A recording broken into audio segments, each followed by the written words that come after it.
Boa noite, pessoal. Nós estamos aqui na TV Crom com mais um Sexto Sentido para você. Hoje estou aqui com o professor Leandro. O professor Leandro vai relatar um assunto referente a muitas moradas na casa do meu pai. Boa noite, professor. Tudo bem? Boa noite, Cris. Boa noite, amigos internautas. É um prazer novamente estar aí com vocês. Professor, como que os índios eram o contato das tribos nativas com os extraterrestres ou com os intraterrenos? Olha, primeiro a gente tem que ter em mente que os índios, eles têm uma série de mitologias, fatores da própria tribo, as histórias entre a própria tribo, que fala de coisas, de seres, que para eles são coisas normais. Porque no dia a dia eles estão acostumados com crer no sobrenatural, vivenciar o sobrenatural ou até ver o sobrenatural, como o caso dos xamãs, dos pajés. Então, eles relatam sim contato com seres que eles dizem que são os ancestrais das estrelas ou seres que não têm a aparência dos seres humanos, porém é muito difícil para nós ter assim uma confirmação total, porque no caso eles não abrem muitas coisas, né, assim, segredos da própria tribo para pessoas assim de fora. O pouco que a gente conseguiu aí pesquisar, pescar e a fundo, há realmente em todas as mitologias indígenas os ancestrais que vieram das estrelas. O fator civilizador, ou seja, o primeiro ancestral que veio do céu e trouxe as artes, o que os índios, né, não definem como arte, mas define como sabedorias, né, das estações, dos ciclos, dos plantios, as artes no caso das civilizações mais desenvolvidas, como os maios, astecas, civilizações do Oriente Médio, nativas.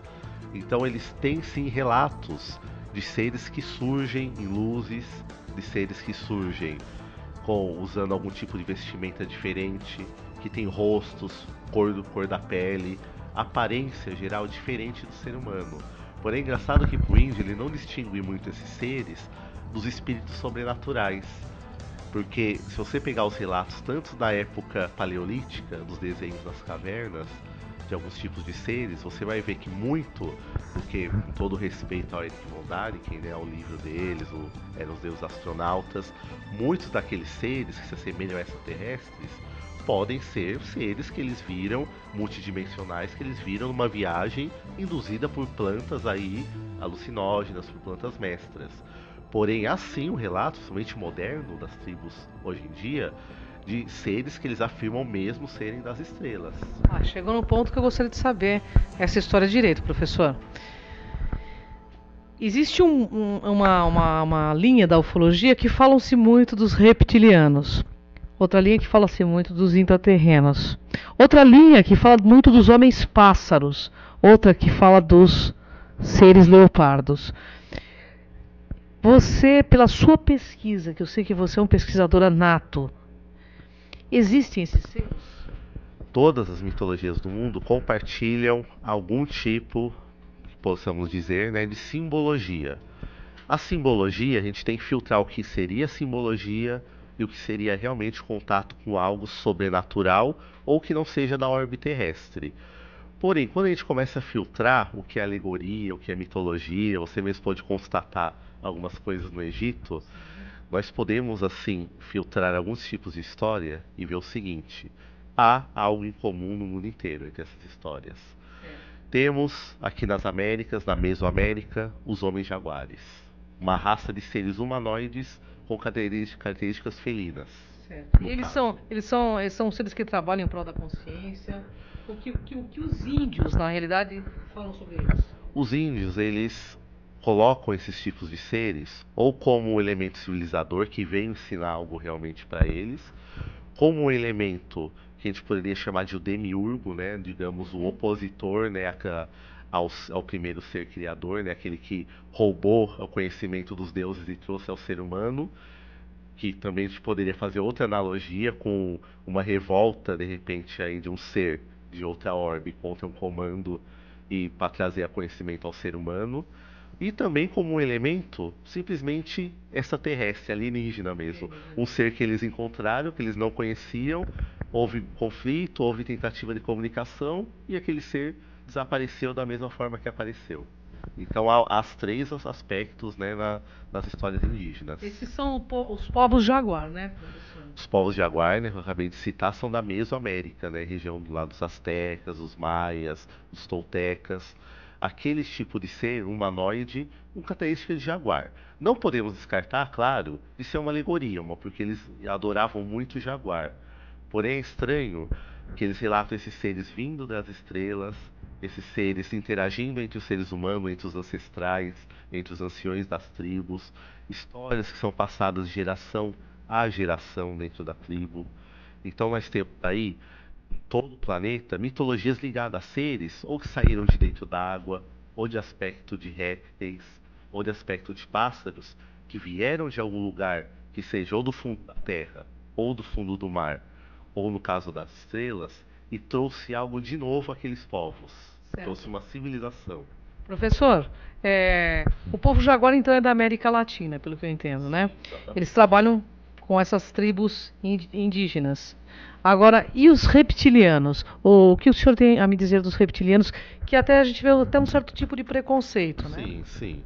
No caso aí dos povos Hopis, né, nos Estados Unidos e de alguns outros povos ali da região da Norte América, há alguns relatos, né, sobre seres com características lagartinas, né, que viviam no interior da Terra, tal. A gente encontra mais esses seres na própria África, que é um dos berços da humanidade, como a gente sabe. Desde a mitologia egípcia, muito presente os deuses largatos, os deuses crocodilos.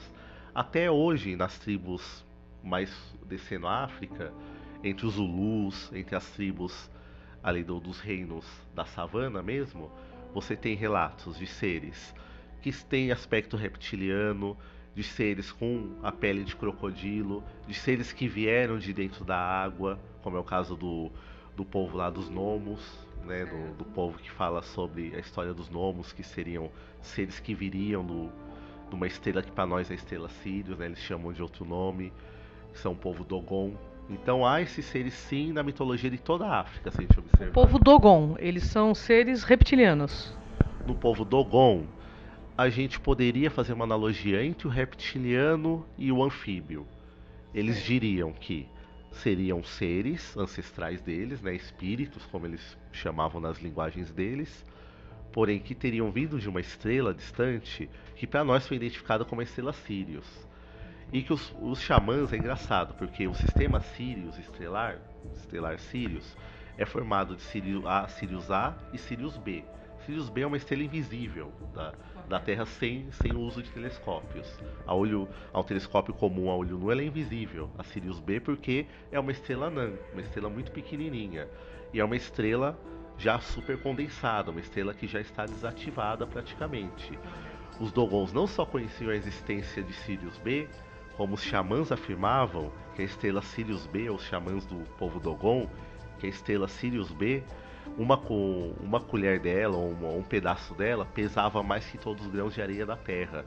E realmente uma estrela anã branca condensada, ela está com a matéria tão concentrada, tão condensada molecularmente, que se a gente pegasse uma colherada de matéria, pesaria 5 toneladas. Nossa, que interessante, né, professor? É um assunto muito vasto, né? Então, na concepção dos índios, os reptilianos não são negativos como tem toda essa lenda, ou também tem positivos e negativos?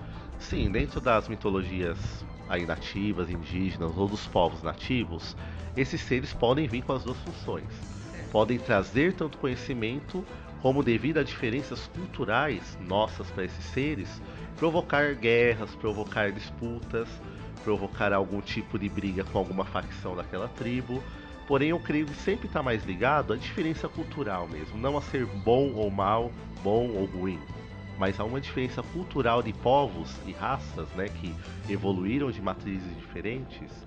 Se evoluímos de mamíferos, outra raça que evoluiu de répteis, o cérebro realmente funciona de outra forma, tal, e pode haver uma diferença aí básica da forma como um enxerga o outro, um se relaciona, né? Caso tivesse havido mesmo esse contato.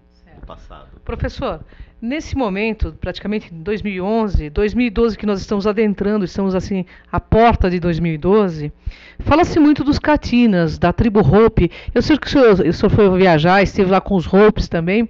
Eu gostaria de saber do senhor, professor, qual é a mensagem dos Hopis e quem são os Catinas? Como eles são? Bom, o povo Hopi é uma tribo praticamente desaparecida, já o que a gente tem contato nos Estados Unidos é com principalmente os Pueblos Uni, que são os descendentes dos Hopis, que ainda levam essa tradição à frente. Os xamãs hoje categoricamente afirmam que os descendentes os ancestrais vieram das estrelas. Porém, eles também têm histórias sobre o que primeiro o povo veio debaixo da terra e tiveram a ajuda de um povo que veio das estrelas. Esses Catinas, ou Guardiões da Luz Azul, como eles chamam, seria simplesmente, traduzindo para eles, ancestrais, né, espíritos. Porém, é estranho como esses Catinas surgem em momentos cruciais da história da tribo, vêm de um local distante, fazem avanços na tribo, protegem a tribo contra um suposto dilúvio, que está dentro da mitologia Hopi, e traz algum tipo de conhecimento. E hoje as bonecas, né, as representações do Catinas, lembram muito representações de extraterrestres, com características de pássaros, dos Greys, né, que a gente costuma sempre falar, dos olhos negros, né, dos Etas, a pele azulada, Guardiões da Luz Azul, né, que a gente costuma dizer, e de seres com outras características animais, né, faciais, tá lá na arte Hopi, se você observar até hoje, que esses povos, principalmente o povo Zuni, ele herdou dos Hopis. Professor, o senhor participa do Grupo Kron há alguns anos e presenciou as captações de imagens, inclusive com o senhor, né, com o grupo de xamanismo Filhos do Vento, que qual o senhor também é representante, e nós fizemos um experimento e nós captamos assim vários seres com essas formas físicas, conforme o senhor disse aqui. Sim, isso talvez só prova, não que a gente esteja com a prova cabal da existência de uma visita extraterrestre, mas de repente com a evidência, muito importante, que a evidência leva um dia a pesquisa, leva a prova concreta, quiçá um dia, né, de uma multidimensionalidade, uma existência de seres que não pertencem à nossa frequência de dimensão. Isso em si já é uma evidência da existência de algo além da nossa realidade. E isso nos traz uma satisfação muito grande, saber que é possível ter evidências dessa multidimensão. Para mim, também me honra muito, porque eu participo junto com os Filhos do Vento, né, na questão de pesquisa, e pesquiso muito xamanismo, porque são eles os detentores do conhecimento real do planeta Terra, são eles os primeiros que estiveram aqui, que estão aqui, que trazem todo esse conhecimento por meio da história. E os Filhos do Vento têm esse contato com esses seres. Olha, assim, a gente pode não ter o contato físico, porque a gente aprendeu muita coisa, a gente deve até a Ângela, o Kron, né? A gente participa também da transcomunicação. Porém, a gente já vinha sentindo uma atração por esse lado da ufologia dentro do xamanismo. Tivemos, na verdade, experiências de avistamento, né, dentro dos Filhos do Vento. Após o contato com o Kron, né, com o grupo Kron, a gente começou a participar da transcomunicação e ter alguns insights para esse lado, né? Mas quiçá, né, a gente ter um contato também físico um dia. Ah, com certeza. Falando em contato físico, o senhor acha, por suas pesquisas, que isso está próximo de ocorrer?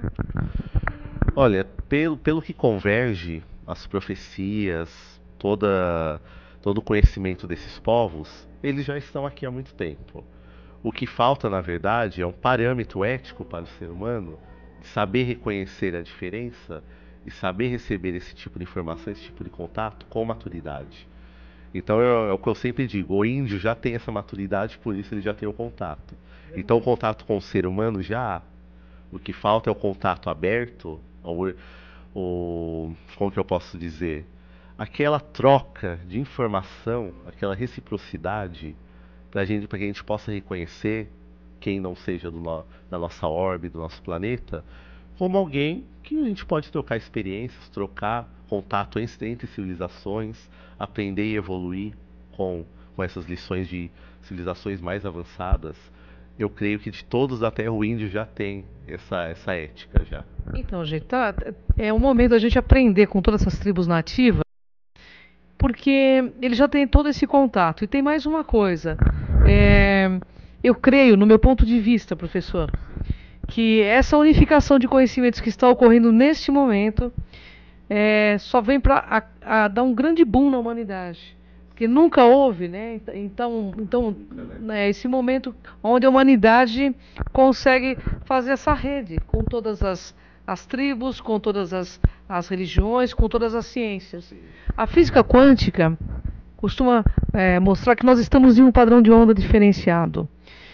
E o professor falou uma coisa muito séria aqui, que eles estão em outras dimensões. Neste vídeo, todos esses seres que o professor Leandro citou, eu vou colocar imagens de transcomunicações para que vocês percebam que eles estão entre nós e que eles pretendem, por meio dessas mostragens de imagens de transcomunicação instrumental, criar uma decodificação cerebral. Porque, como dizia o grande mestre Jesus, quem tem olhos de ver, que veja. A gente só enxerga, gente, cerebralmente, só aquilo que é decodificado pela nossa mente. Se não for decodificado, nós não enxergamos. Nós olhamos e não vemos. Concorda comigo, professor? Exatamente. Só aquilo que o nosso ego quer enxergar realmente. Aquilo que é novo assusta, mas aquilo que é novo também traz transformação. Então, temos que abrir nossa mente e criar essa conexão cerebral.